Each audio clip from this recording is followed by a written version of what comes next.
Hi everyone, ito si Pastor Jansen and welcome sa ating Q&A with Pastor J. At ang question natin for this moment is a question coming from Mama Aida, and the question is, what is the Great Commission?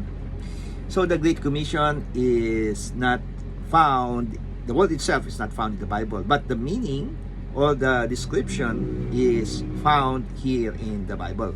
Tulad ng Trinity, ang Trinity is not found in the Bible, but the description itself is found in the Bible because God the Father, God the Son, God the Holy Spirit, these three are one. Now, saan natin makikita ang Great Commission? So, in the 16th century, describe ito sa Matthew 28 verse 19 to 20. Ito yung sinabi ng ating Panginoong Hesus while He was ascending back to heaven. Ito yung sabi niya, "Go ye therefore and teach all nations, baptizing them in the name of the Father and of the Son and of the Holy Ghost, teaching them to observe all things whatsoever I have commanded you, and lo, I am with you always, even unto the end of the world." Now, the Great Commission, the word commission is actually a mandate. Therefore, it is a command. So, that is the Great Command. So, what is the Great Command? Let us talk first kung ano yung mga major words na sinasabi doon sa Matthew 28:19.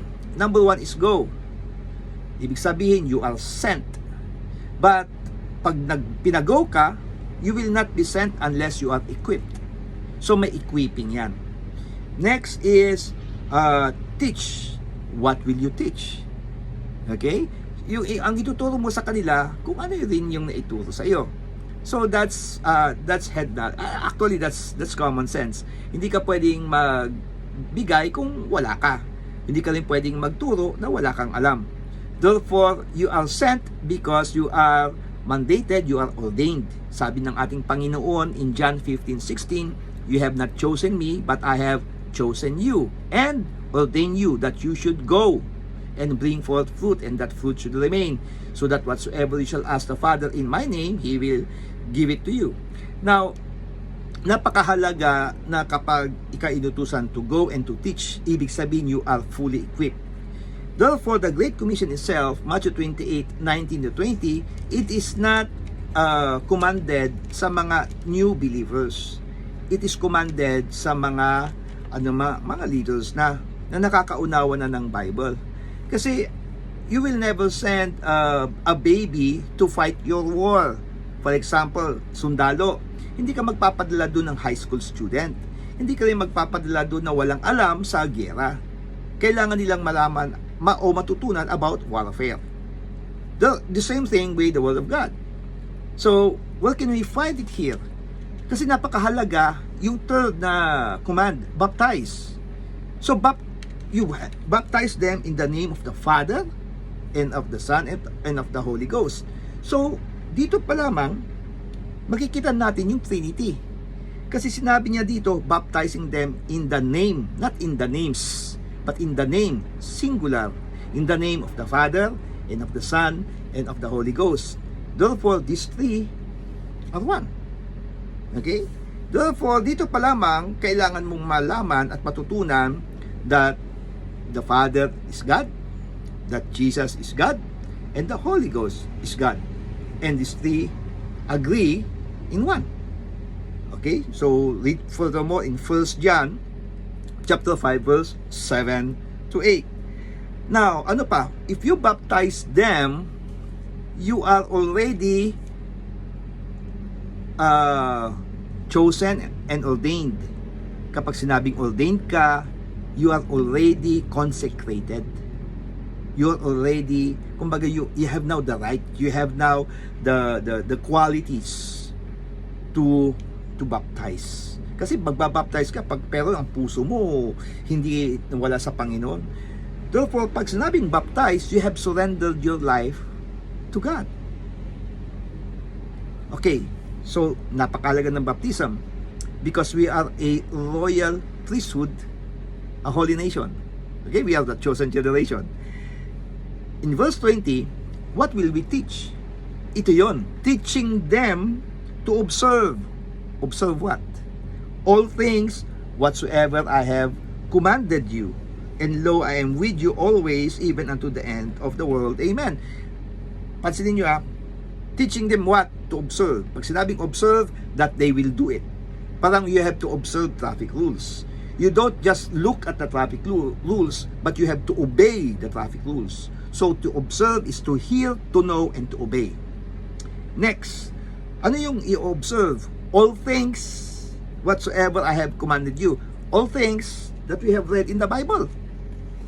Okay, so you need to read the Word of God. You need to fully equip yourselves in the Constitution. Okay, tawag ko kasi dito Constitution and the laws of God, so that you can share it effectively sa mga tao na pinapadala ng Panginoon sa iyo. And then, ito pa sinabi niya, I am with you always.